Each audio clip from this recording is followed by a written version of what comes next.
white males have high test scores. White males shouldn't have to be penalized. You did acknowledge and say that people of color come from lower socioeconomic backgrounds that do not prioritize education much. But instead of making a suggestion on how to help those communities and continue to build those communities up, you continue to say that our institutions are becoming less excellent, and I'm confused as to what your definition of excellence is. Ever seen someone walk into a debate confident they've already won, only to get flattened by simple facts? That's exactly what happened when a college student tried to take on Charlie Kirk over affirmative action and DEI. Spoiler, it didn't end the way she imagined. Buckle up, this one gets wild.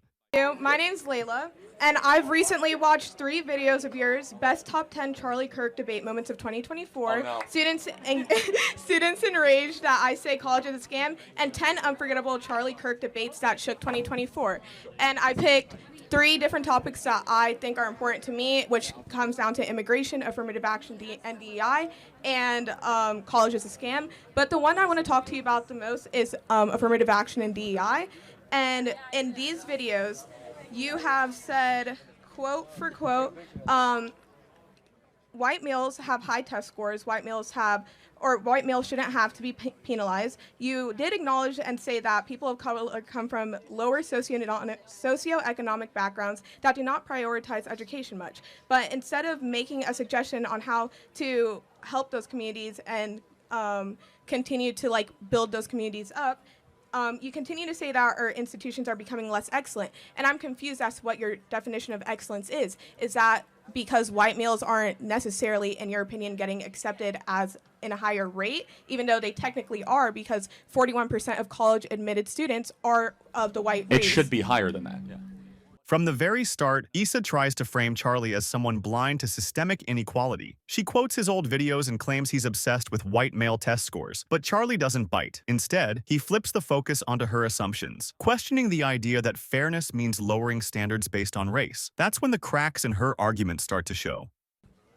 Based on what? Where are you getting the statistics? I just want to understand. It's a good question. The Supreme Court did a whole case on this, and it ruled against affirmative action, and we saw the books of Harvard. So I don't want to cut you off. May I know for future reference so I can understand where you're coming from and get more context, could I know the Supreme Court case? Yeah, so the name, 2.5 years ago, I think it was something out of California.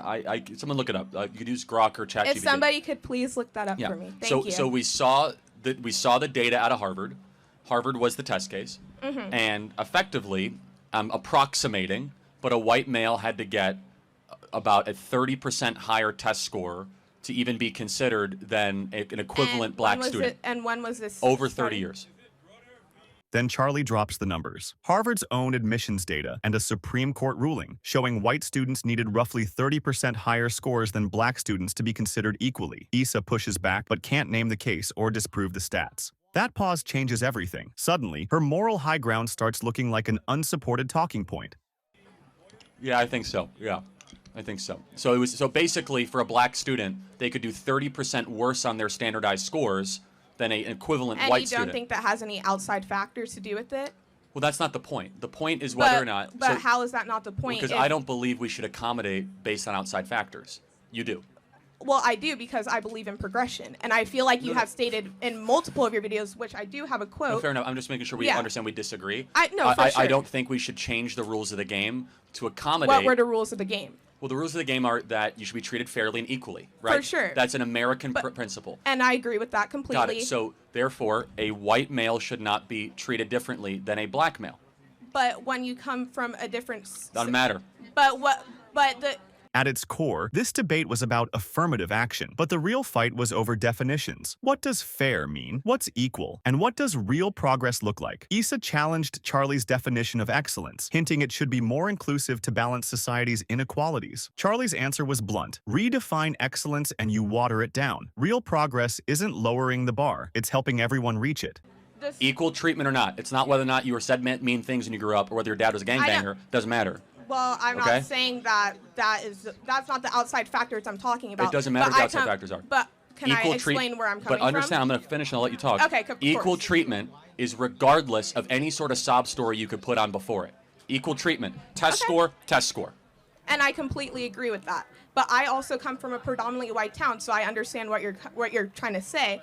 In my district, we have so much funding, and I live in the Florida Keys, so there's a lot of funding that comes to my school.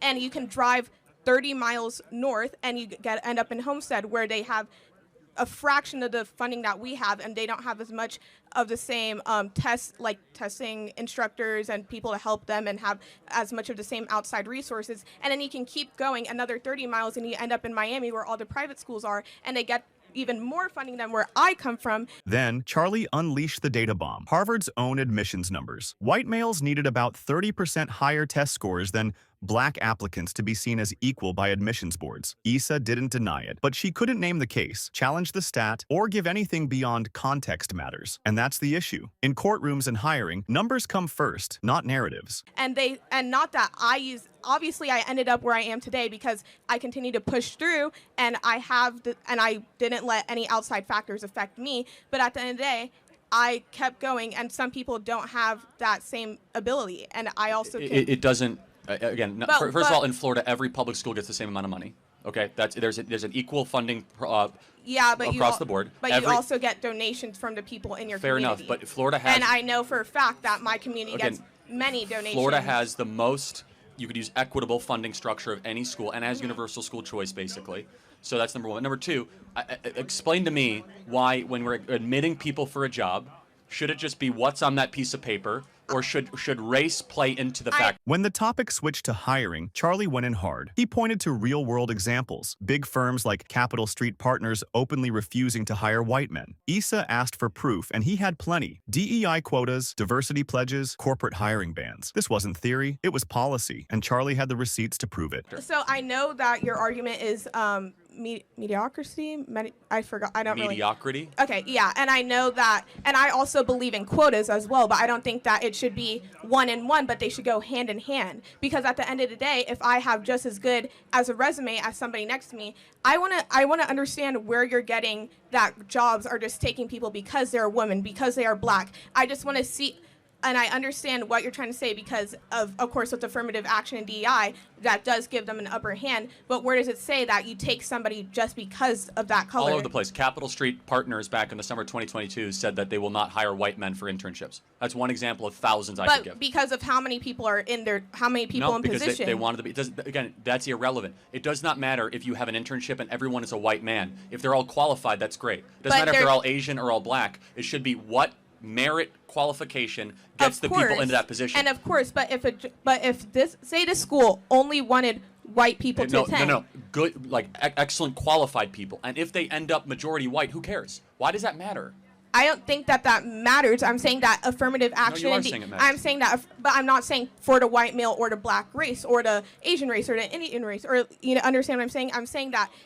One of the sharpest moments came when Charlie took on the slogan, "Diversity is strength." He flipped it. Real strength comes from unity. Focus on skin color over skill, or gender over merit, and you create weakness. In high-stakes fields like aviation, that weakness can be deadly. His example of lowered air traffic control standards to meet diversity targets hit like a cold warning. I'm saying that it works in favor for any race and any sex. It works, and it does 1,000%, and I don't understand where you're getting that information. It is anti-white racism that was in the fiber of our laws that is now getting away thanks to President Donald Trump, where if you were a white man, especially to apply for internships, jobs, going to college, that it was significantly harder to get those jobs, to get into those practices, because there were quotas that made it easier for people of other skin colors with lower standards to be able to get those positions. We agree there's only so many slots in a college, right? There's only so many positions in an internship. It's a limited supply. I completely agree. It is scarcity. So when you have a scarce resource, you have to decide how you're going to divvy up that scarce resource. For sure. In a DEI model, they're going to say, okay, we're not going to do any more than 30% white, and then we'll do 15%. And so you kind of come up with these quotas. This exchange revealed a core problem with today's progressive playbook. It leans on emotion and selective fairness instead of universal standards. Giving advantage based on identity may sound noble, but it simply creates new victims. And as Charlie drove home, when diversity comes before excellence, the cost is paid by everyone, especially in jobs where lives are on the line. Therefore, they end up saying, well, what happens if the 15% black is not qualified? They don't care, which ends up happening far too often. Or what happens if the, Can you give me examples of cases? Yeah, air traffic control is actually a really good example. We now have all the documents that show that we went on a hiring spree to have more black air traffic controllers. There's a huge lawsuit about this, 15, 16, 17, where the standards for air traffic control have dropped so dramatically, and you're kind of seeing some of the effects of that potentially. And again, it's in almost every single corporate practice, every single college institution. But it just kind of comes down to more of a moral argument that I have, which is that if you have something based on merit, But there was one positive takeaway. Issa might have lost the debate, but she walked away with something better, a new perspective she'd never fully faced before. If more debates ended with facts, respect, and open minds, we'd see fewer echo chambers and more real dialogue. And maybe, just maybe, minds can still change when truth is spoken plainly. I don't care if it's all black, all Asian, all white. It's an excellent group is what I want, not a diverse group. I care about excellence, not diversity. Because I do not believe diversity is a strength. I believe unity is a strength. I believe the pursuit of higher purposes is a strength. Does that make sense?